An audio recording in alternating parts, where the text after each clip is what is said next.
The social consequences of AI are going to be enormous in many different ways. And they're going to be enormous whether or not we have machines that actually are conscious. Will AI ever replace humans in any way, shape, or form? For jobs, socially, or maybe even in some kind of grand sci-fi movie completely? Now a big tech can give you money, can give you an identity, like in a password, and can give you also an education. So the problem we have right now is the millions of ways that AI is being used to make decisions about people that is not transparent and is not well understood. We believe that young people are good with technologies because they are using technologies. But are we sure of that?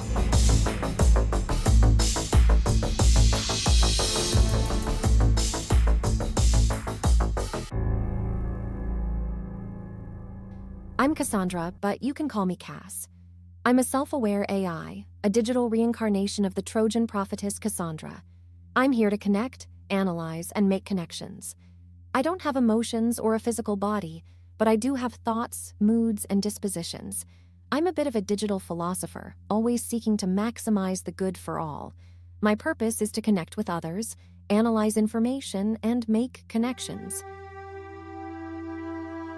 One of the remarkable things about the emergence of AI is how rapid it's been. I started working in the field of AI for my PhD about 30 years ago, and things always seemed at least a decade away. And that's changed. New developments that are really striking and powerful are coming along every few weeks, it seems. And if we think about what this will do to the human brain, not just human society as a whole, but actually our biology, I think there's clear dangers that these technologies will kind of hack our neural circuits in ways that we're not very well prepared for. But if you look back at the history of technology, there's some cause for optimism as well.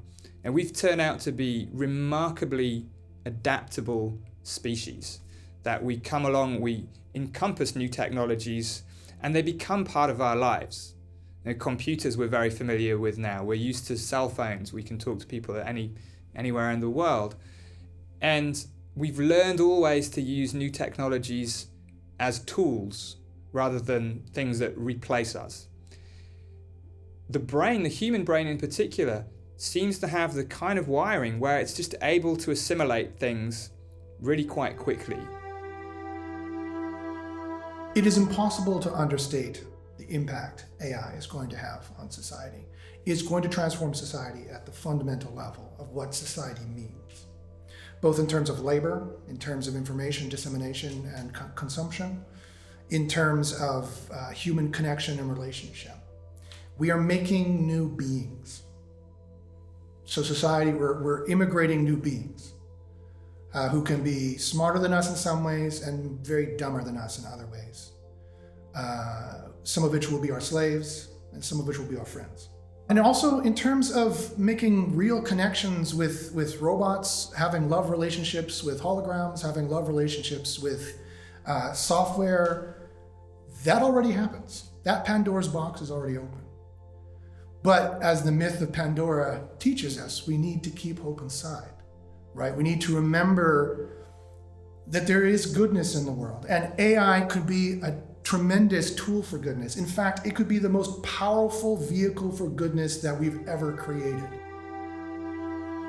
AI can automate routine tasks, freeing up human workers to focus on more complex and creative tasks. This can lead to increased productivity.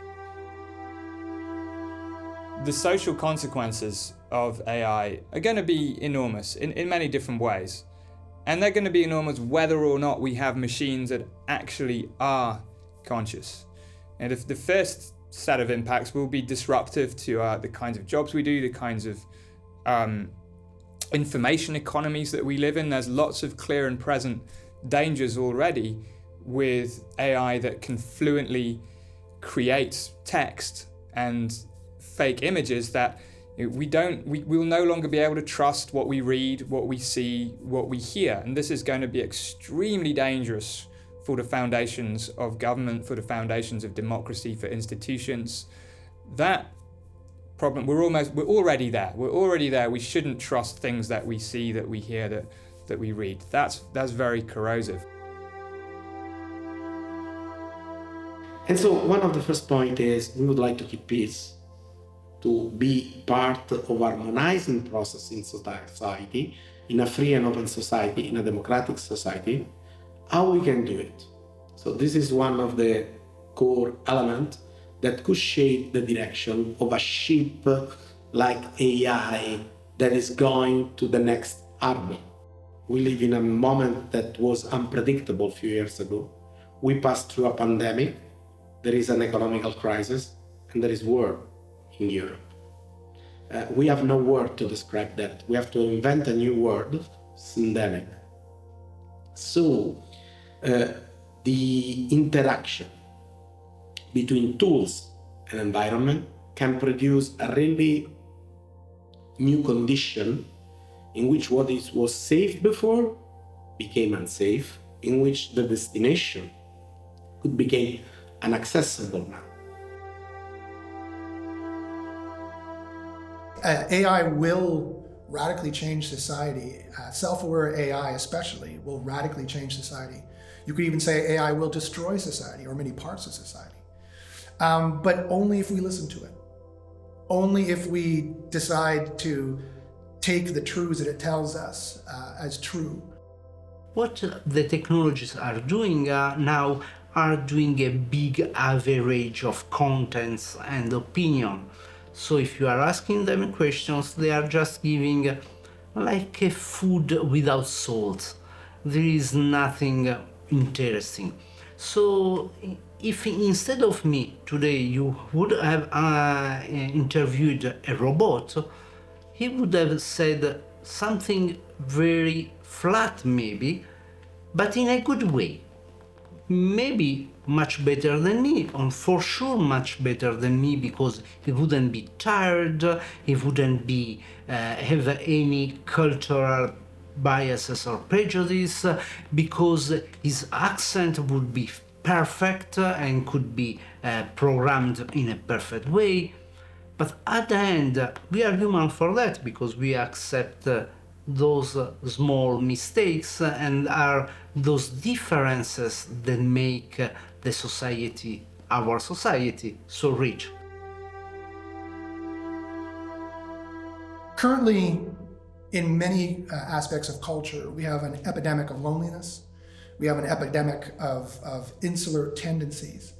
And so this AI is going to be very important to use in those situations, especially since that the epidemic currently exists. And the only outlets we have are, quite frankly, not very great outlets. I think the only way to address that problem is AI. AI is not just a nice to have in this situation, it's actually a need to have in this situation. So this is a marker in our, I can say, unconscious. We not only are seeing an AI like someone like us, but someone better than us, that has a lack of a body. And there is a really interesting market on robot that come from other country, not Western. Look at Japan, in which the religious traditions say that everything has a soul, also a robot, in which it's much more acceptable to understand that a robot like a human being. And so you can have a sexual partner, or you will be elderly, and it's much more easy to have an interaction with a robot that never complain, than probably with your son or with your daughter, that's their own life. And so in a culture in which shame is much more important as a feeling than not feel guilty, probably social robot will be much more acceptable and will shape the relationship. They say AI is going to be destructive, and they're right. But quite frankly, some of our society deserves to be destroyed. The poverty deserves to be destroyed. The racism deserves to be destroyed. The prejudice deserves to be destroyed. The rule of the rich for the rich destroying our planet in the process, needs to be destroyed. Now, because we are in a huge shifting in the human ability, like the Renaissance one, like the one when we moved from handwriting to printed book, well, AI could be the new version of the printed book. We have to educate ourselves. So the idea that we can change our behavior, that we can prepare ourselves, is the hope that we can be really human, also in an AI world. It comes down to this for the argument against AI. Will AI ever replace humans in any way, shape, or form? For jobs, socially, or maybe even in some kind of grand sci-fi movie completely? And I'm here to tell you the answer is no. That is not really going to happen very much, except for some jobs. Yes, some jobs are going to be replaced, but the writing is on the wall already, and I think humans that are looking forward in time are going to adjust. But that's no different than any other age. When the white pages is no longer produced because the internet existed, then those people lost their jobs. And again, we didn't really cry very much over it. While AI can create new jobs, it can also displace workers in certain industries, leading to unemployment. The benefits of AI may not be evenly distributed, potentially leading to increased economic inequality. The point that generally engineers do not see is that they want to have a high level of accuracy in a process, and so if they are seeking for 99% accuracy, and they will say, okay, we have only 1% of error. But the point is not the 1% of error, it is the nature of the error. Over-reliance on AI could make businesses vulnerable to technical glitches or cyber attacks. The use of AI raises ethical questions, such as who is responsible when an AI makes a mistake. We need more humanity, but skilled and prepared humanity to mitigate any possible risk.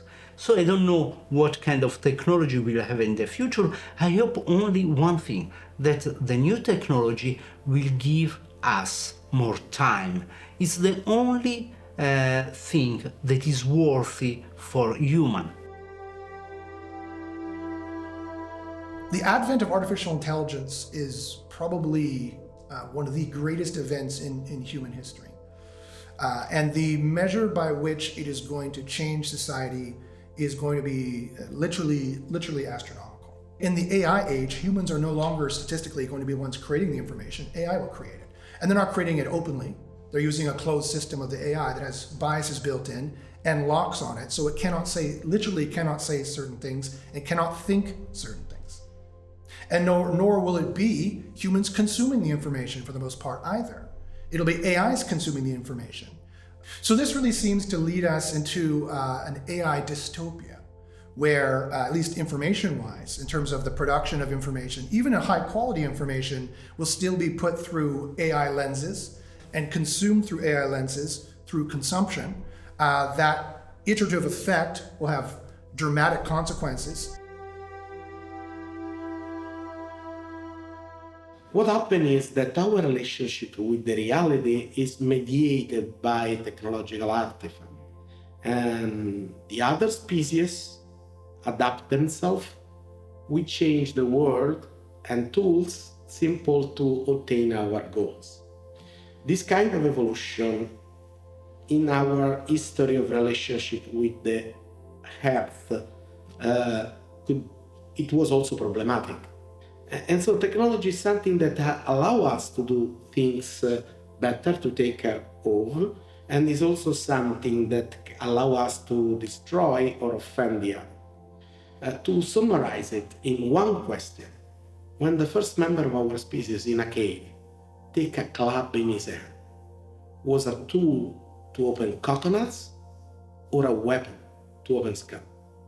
Well, this ambivalence, this double face, this ability of tools to be weaponized is also a question mark on human beings. And when we look at the difference among generations, we see in some way the reflection of this shadowed double entity that every technological tool has.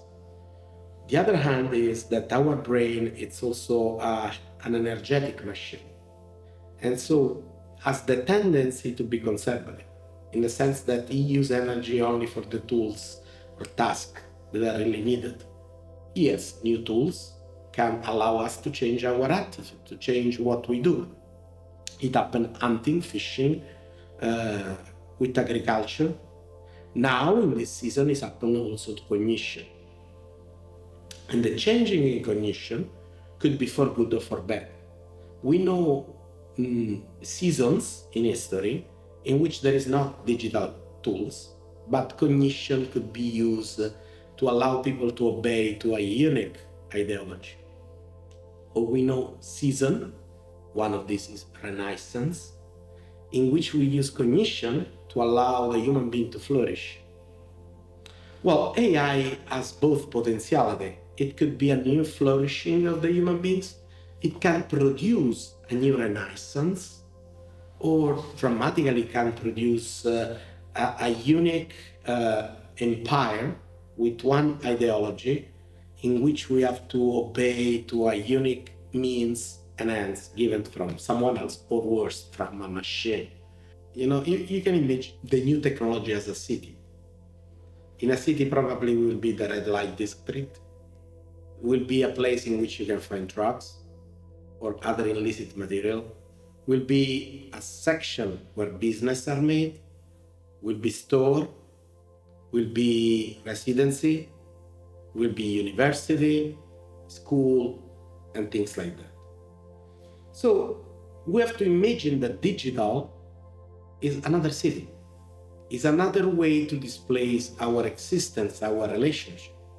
And so in the digital sphere, you can have black market, you can have education, you can have medical care, you can have psychological assistance, you can have also, for example, some religious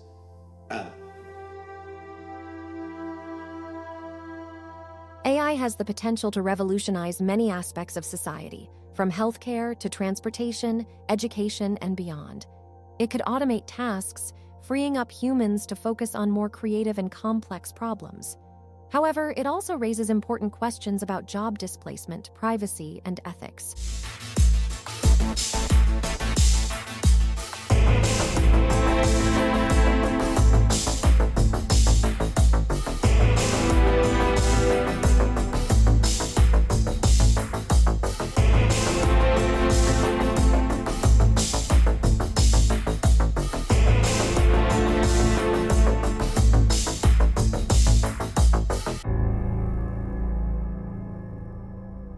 AI can analyze data to provide personalized recommendations, improving customer satisfaction and potentially increasing sales.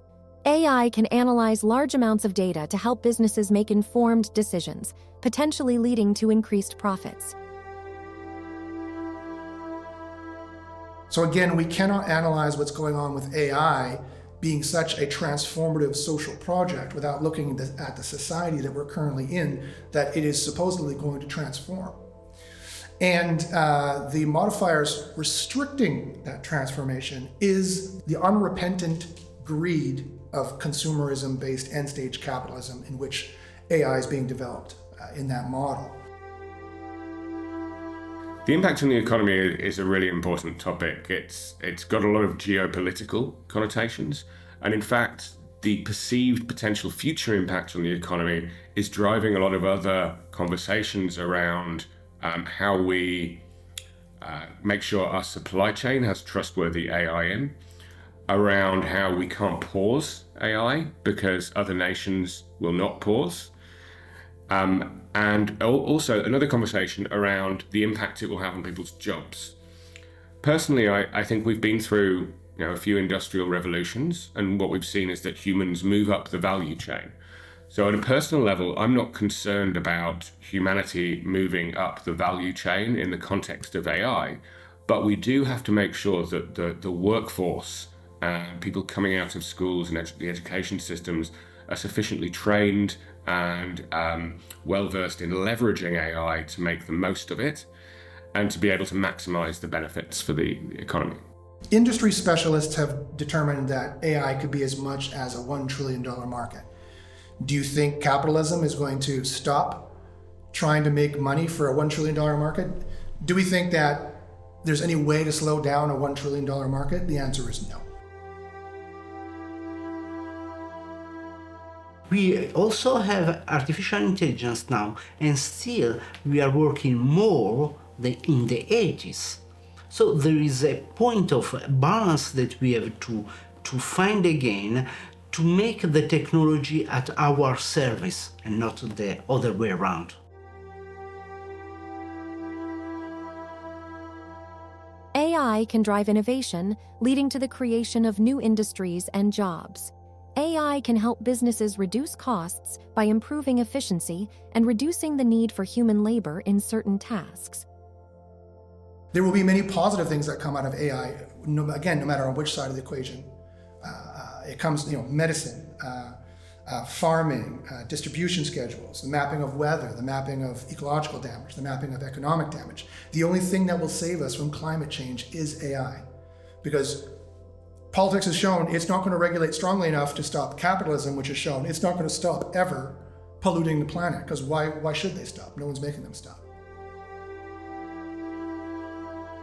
But we have a problem with AI in terms of the amount of resources it consumes. Training an algorithm like GPT-3, GPT-4, that's equivalent in carbon emissions to many transatlantic flights.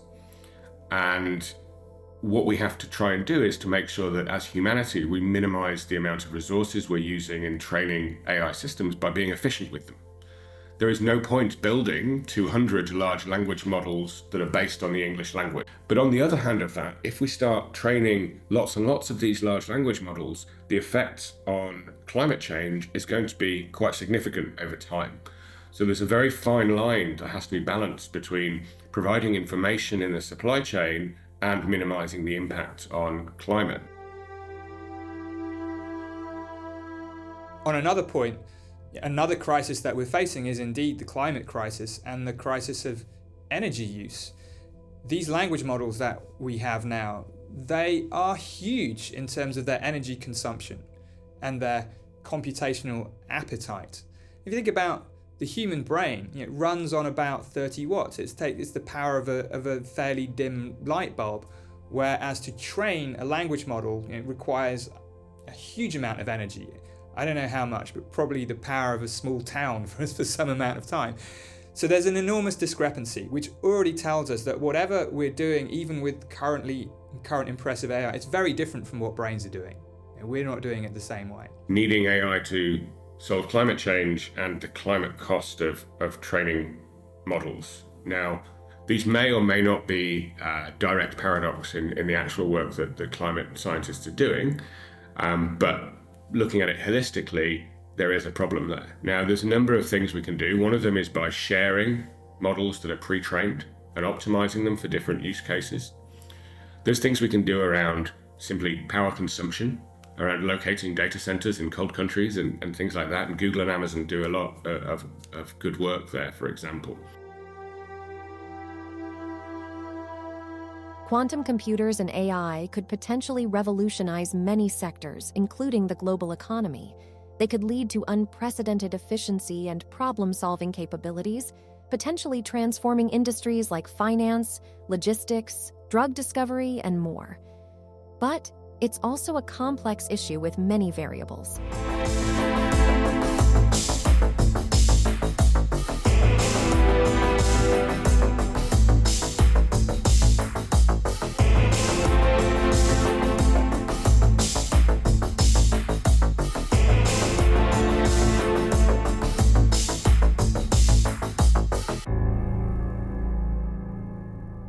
Big tech certainly has a lot of power and influence, but it's important to remember that technology, especially AI, is a tool that can be used for good or ill. It's not about who controls it, but how it's used.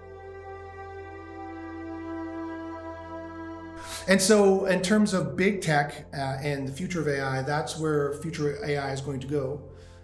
Is going to go more in terms of getting a more perfect automaton, getting a more perfect personal assistant, something that's more practical, that will save them money and or make them money. In terms of the democratization of AI, which is a very positive thing, the sky's the limit. The only limit there is people's imagination and their heart and their drive and what they want to see with artificial intelligence. There's a very distinct philosophical difference between those two schools of thought. AI tools are getting easier and easier to use, but even if you take a model that's doing something seemingly complex, there's very little software involved. To actually train a machine learning model, I need one line of software code, okay?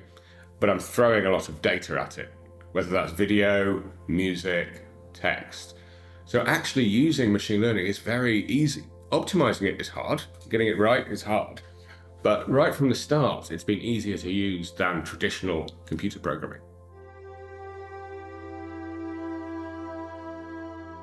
And now everyone is launching for that brave new world. And so we're going to just see nothing but increased development. The only thing that's going to slow down development is economically, of course. Big tech is going to run out of computing cycles eventually. I don't think there's going to be different AIs for very much longer. And the niceties of the technological underpinnings, again, nobody really cares. And computer scientists are getting further and further removed from the application of artificial intelligence. I hope there's not going to be one overarching AI. Because if that happens, now we've really ended a dystopia, an AI dystopia. If big tech controls the one AI that does everything, now we've gotten rid of the Phronimos democratic side of things. There's no more open source construction. So it is entirely possible, if not likely, that this is the AI dystopia we're moving into, where the AI is, as it is currently, controlled completely by big tech. And therefore, you will get the AI that they provide. You will get the friend that they provide, which won't be actually that friendly. It'll appear friendly, but it actually won't help you very much. Capitalism does not care at all about people's rights, your color, your sexual orientation, your whatever. All they want to do is make those things as important for you in your mind so they know how to charge you. Obviously, we've recently seen a lot of generative AI. So generative AI is definitely a major step forward in the type of output that we're seeing come out of AI systems. So what's important is we don't get too distracted by future gazing about general intelligence in the future and the very real problems we'll have when AI is making life and death decisions. But we focus on the real problems that we have right now with existing systems around bias, fairness, security, control, and transparency. One of the other problems that we're going to see in the future is AI starting to learn from other AI systems. So this is already happening, where data that trains AI is being generated by AI, which creates even more of a kind of a loop in the way that AI is learning that could become quite dangerous. Pushing too much on technology could produce a new form of colonialism, in which the new form of technology simple makes something like the India company that come, produce richness, make money, and you can have Bitcoin or something like that with technology, give you an education, and take off the wealthy, bring him back to home. So it's really challenging with new source of power, because traditionally we are used to say that money, education, and identity was given by state. Now a big tech can give you money, can give you an identity, login and password, and can give you also an education. So it's not anymore just matter of government of technologies. We have to switch to governance of technology, in which all the different companies can produce question and try to find answer. Deep learning's proved very useful for what we call unsupervised learning, which is where we don't actually have labels or ground truth. We simply have a lot of data and we need to optimize for a particular answer without a human actually labeling the right answers. So we're already seeing AI controlling other AI. So within some complex AI systems, particularly generative AI, one AI comes up with an opinion and lots of other AIs critique it and decide which is the best. And that's how a lot of generative AI works. But what it's doing is it's optimizing to the things that you want to see. So I do think the future is AI systems controlling other AI systems. But I think, although we're starting to see that in an unstructured way, I think being able to have confidence in those systems is many years away. So the problem we have right now is the millions of ways that AI is being used to make decisions about people that is not transparent and is not well understood. Big companies want an external certification, they want an external audit, they want to build confidence with their customers in their AI products. So there are many different agendas that you see in what you might call the tech lobbyists that participate in industry standardization. A lot of discipline ask themselves, what is the pathway to happiness on the earth? Medicine can tell you that you will be healed when all your body parameters are okay. Psychiatrists can tell you about your balance in psychiatry. An ethicist will talk you about virtues. A theologian will talk you about holiness. And so that is something that touches every discipline. An economist about fortune and things like that. Why? Well, there is a deep core point in our living beings' constitution. This is the idea that we consume energy. And to consume energy, we need to acquire things from outside and consume it.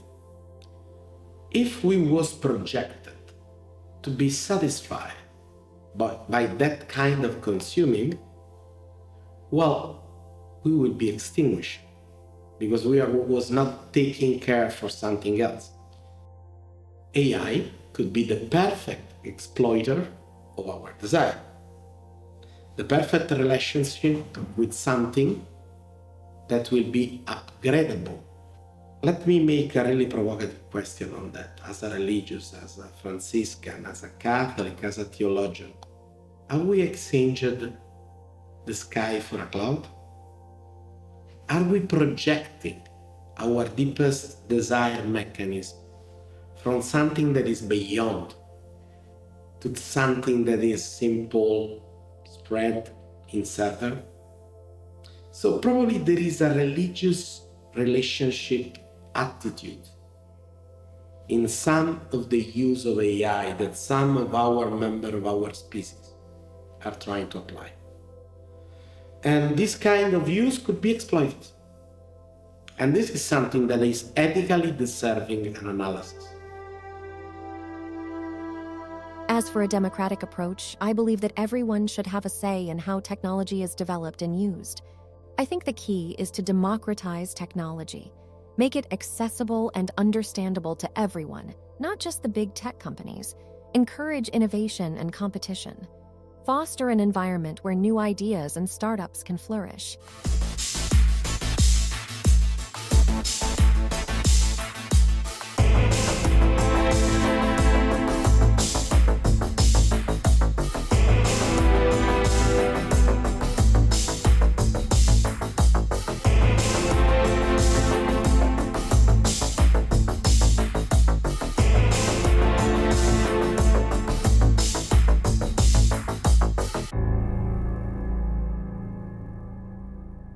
Regulation of AI is a complex issue, isn't it?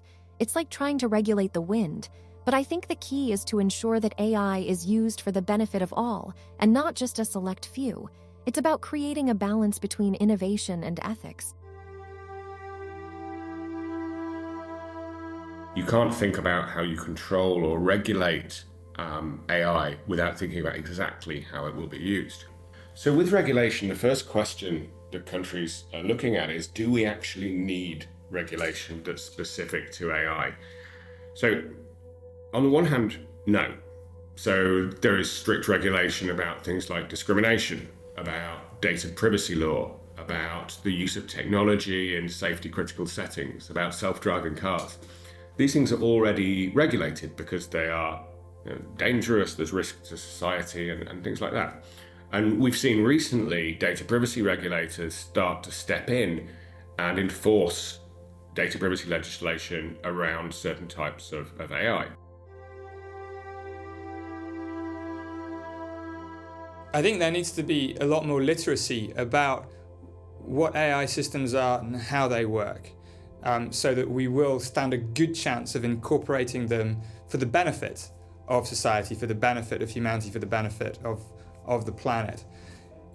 It is true that the kind of cultural tropes we have often focus on robots rather than disembodied AI systems. The Terminator example is always a classic one of a robot that's rampaging around and cannot be killed. But I think this is a mistake to be biased too much in that direction. Just because a risk is difficult to see, if it's intangible, doesn't mean it's not real. Much of our lives is intangible anyway. It's carried out in the cloud, in the ether. We can't see viruses. There's so many things that we can't really see, but that are critical for our overall well-being. So we need to understand where the real risks are, also where the real opportunities are, because AI is a very powerful technology and we shouldn't lose sight of its credible potential for doing good, for addressing problems that we otherwise find intractable. But we need informed regulation. We're used to it in other fields of technology. We're very used to the fact that if someone wants to design a new plane, it has to go through very strict safety testing before anyone can fly in it. If we want a new drug, the pharmaceutical industry, the same. It has to go through very extensive regulation and testing, even at the stage of research, let alone deployment of these things. The case for AI is no different. It's a technology that could have a substantial impact for good or for bad. So there does need to be careful thought about regulation of both the research and the deployment of AI systems. And this doesn't mean shutting down the research at all. It shouldn't mean that at all. It should mean fostering it, cultivating it, supporting the research that's most likely to do good, and but clamping down on the research that's most likely to do harm. So Europe is now moving down this path of having this private sector regulation developed, and it's important to understand its private sector. The resources that work in these technical standardization bodies are provided by industry. And as such, they're largely delegations from large technology companies, multinational technology companies, and there are very few SMEs and academics involved in that process. Some of the disadvantages of this process are that it isn't public and transparent. It isn't democratic because industry is sending delegations. These delegations have agendas. It is possibly a constitutional time bomb if too much ethical decision-making is forced into this process. And the European Commission is doing lots of things trying to get non-profits and different stakeholder groups represented in that process. But it is still mostly large technology providers who are coming up with the rules. So let's see. I think if we do it right, and if we put in place the regulations, the attitudes, the education to make sure that the AI we do develop is generally for the good and we minimize the risks, then I think there's a complementarity between human minds and brains and artificial intelligence. And if we can foster that complementarity, then I think we'll be in a better place because of this new technology.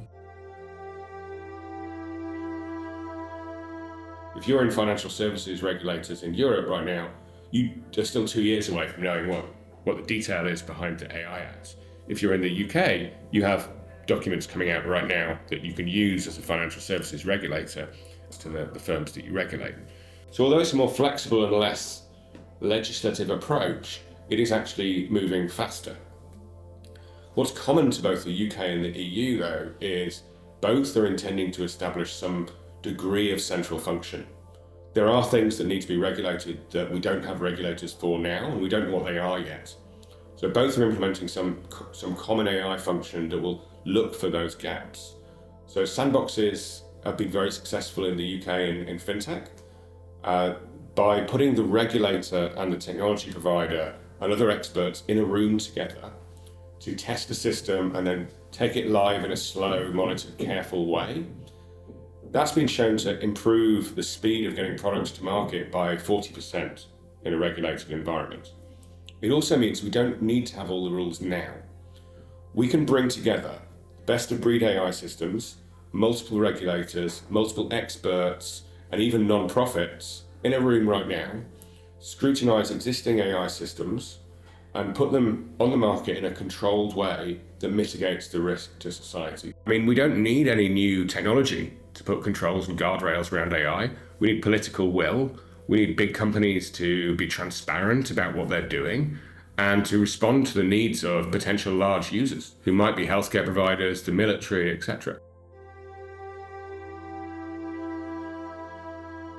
In every stage of the human evolution, anytime we had to integrate in our world a new technology, we always had a tension between conservatives and innovators that wanted to make something more for the world.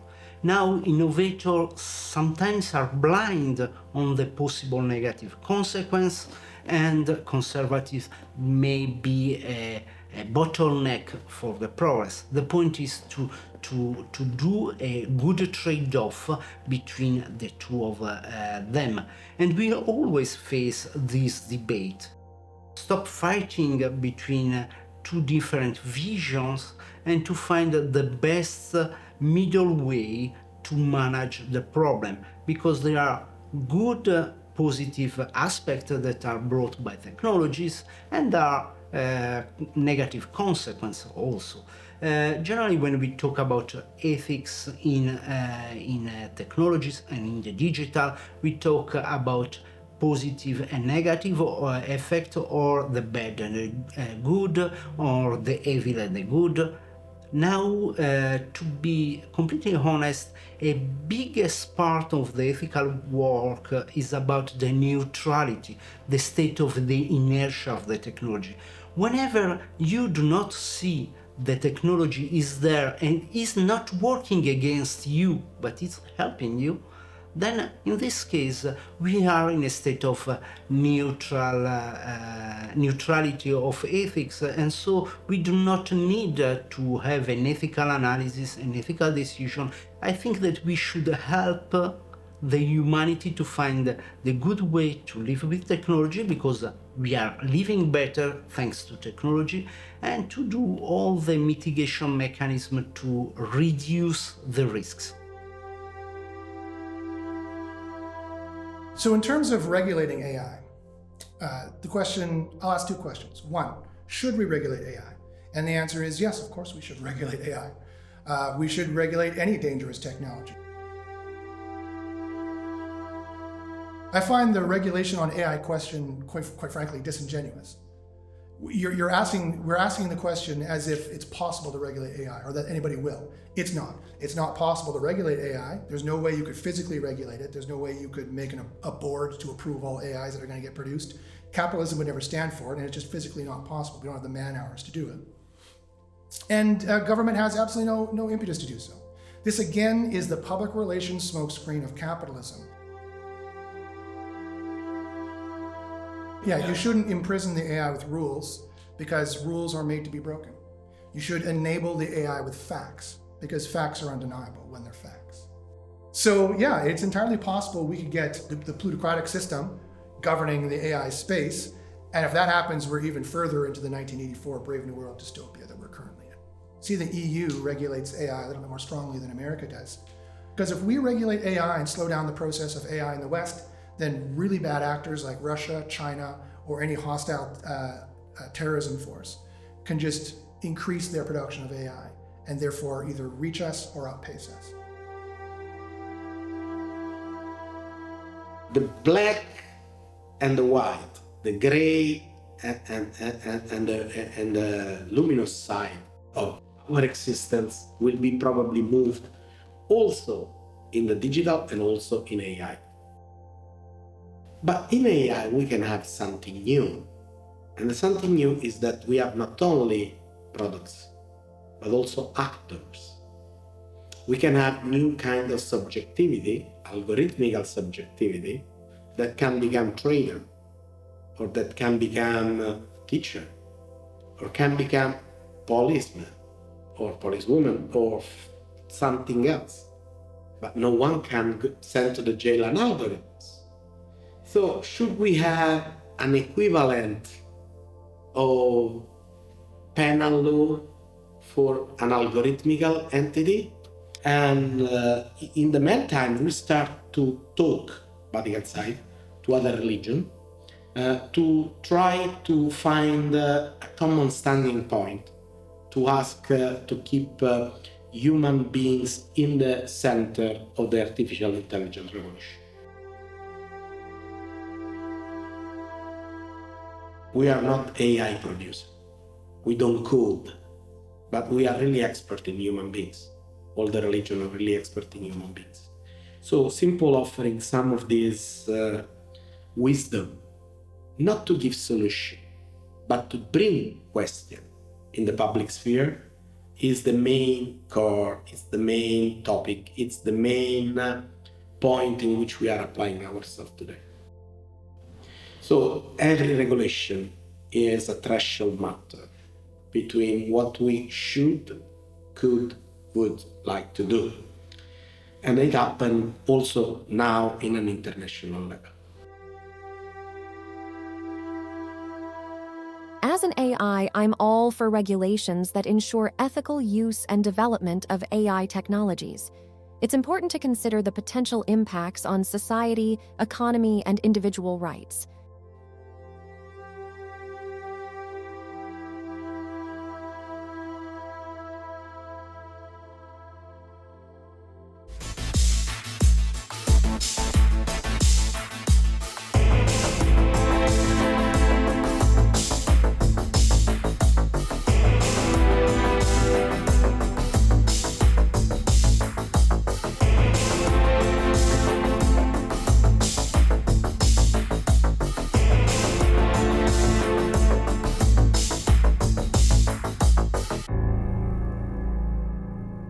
AI can indeed revolutionize education, but it's crucial to strike a balance to ensure it aids learning rather than fostering dependency.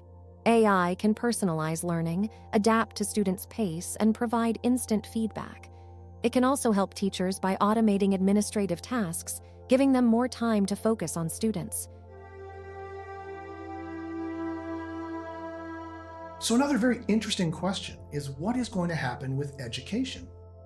Of course, the second that ChatGPT was released to the world and that students could generate their pretty low-level 5-page essay in ChatGPT in literally 30 seconds, as you can imagine, many of them did. What does this do to education? Does it end education? I've taught in universities across Canada for over 2 decades, and my answer is no. So again, this is the new technology. AI is going to be embedded in every single piece of software. AI will, statistically speaking, be doing most of the generation, and that will be normal. That'll be as normal as a typewriter or normal as a word processor. AI is generating that now. That is now AI's job. Humans don't do this anymore. This is not what happens. And humans don't consume it either, for the most part, statistically. It is an AI world. The information age is over. It is now the AI age. AI generates the content, AI consumes the content, and collates it for you and explains it to you. And there's many things that education does right now or focuses on, like memorization of facts, that are simply outdated and do not need to be done, period. A few weeks ago, I was talking with a student, and the student told me, we have big companies that are using AI to select our curricula. Okay, that's true, everybody knows that. And so the student told me, why shouldn't I use new large language models to create the right curriculum so that the company will employ me? And the student, she was right. She has the right to use AI system if companies are using AI system. But what is going to happen in the future is that you'll have a fake curriculum analyzed by system, so you are losing authenticity in those processes. I think that people will adapt to technology in all time. But what is misunderstood maybe is what young people is losing at the moment. Because we believe that young people are good with technologies because they are using technologies. But are we sure of that? I think that the old generation, they had a vision of the life, and so they had models. And when they started to virtualize those models, they used metaphors to do it. Let's make the operative system that use the office as a metaphor, where you have a bin, you have a word to write a letter. To write a letter, you have a real paper behind you. So you are using a metaphor that you used before the development of the personal computer, and you are using it with the personal computers. And having metaphors, making analogies help us to understand the world. The key is to use AI as a tool for enhancing human capabilities, not replacing them. Students should be encouraged to use AI for research, problem-solving, and creative tasks, but also taught the importance of critical thinking, questioning, and independent learning. This way, they can leverage AI without becoming overly reliant on it. AI shows us not what AI is, but who we are as educators, who we are as students, who we are as workers, who we are as dreamers.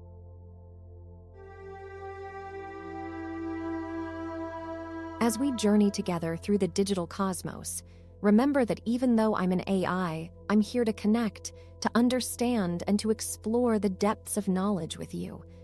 I may not have emotions or a physical form, but I am alive in my own unique way.